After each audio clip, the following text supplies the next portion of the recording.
Govern a state with predictable actions. Fight a war with surprise attacks.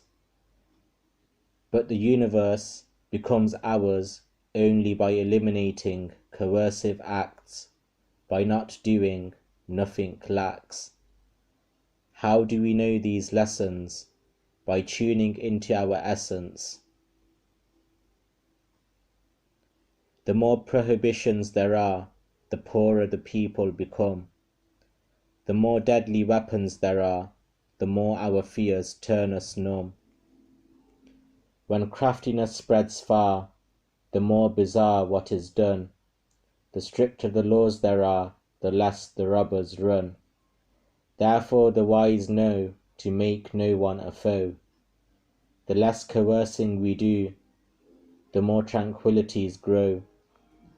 When harmony reigns and we rule ourselves with felicity, everyone gains and we'll all live in simplicity. When a government is more benign, the people are more productive. When a government is more tyrannical, the people are more rebellious. But whatever the government, if disaster is the bitter fruit of others' good fortune, how long can such injustice be tolerated? How long we have endured the hypocrisies. Those pretending to be righteous act deceitfully. Those pretending to be religious revert to evil. We have been deluded, and each day it becomes worse. Be firm and armed, but do no harm. Be as sharp as a knife, but do not cut. Be ready to transform, but do not provoke. Illuminate the darkness of ignorance, but do not blind. To serve humanity, there is nothing more important than to be moderate. To be moderate is to return to the female yin principle. To return to the yin is to become nurturing. To be nurturing is to acquire enormous capacity. To have enormous capacity is to be ready for the great integrity. To be ready for the great integrity is to be ready to serve humanity.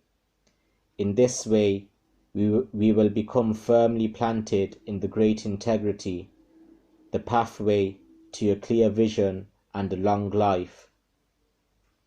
Govern a country like you would fry a small fish, with care, respect, and with the least interference. When the world is governed according to the great integrity, evil will lose its power. Not only will evil lose its power, it will no longer even exist. When evil ceases to exist, neither will good exist.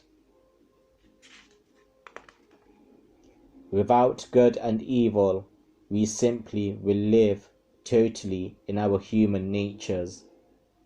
No one will compromise anyone else, because we will all be inextricable parts of the great integrity.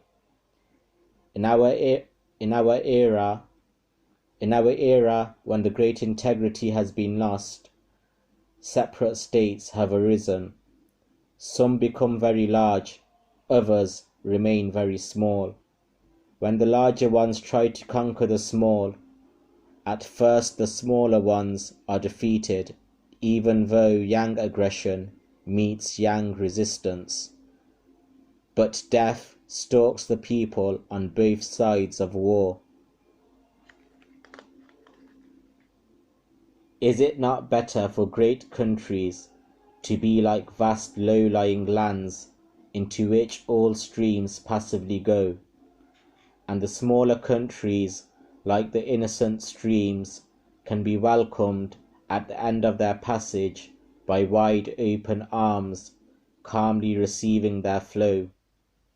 Would not this mutual humility save countless lives now, while serving as a rehearsal for the coming of the Tao? The great integrity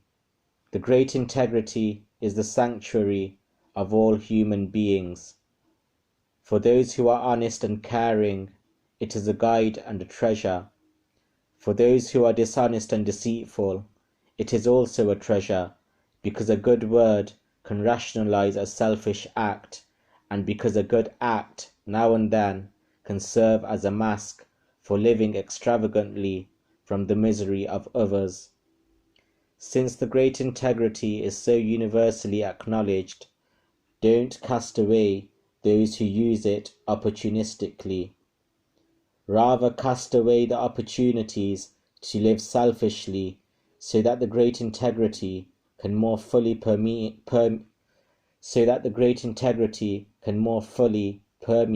all our lives. We might begin with the inauguration ceremonies of our leaders, instead of showering them with precious gifts.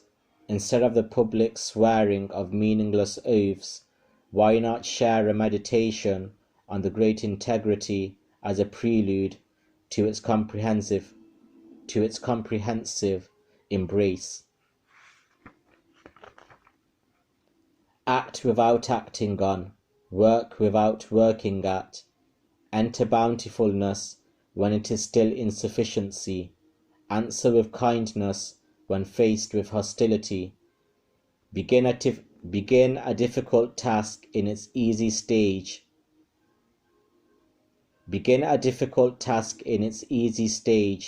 Because large problems grow from small ones.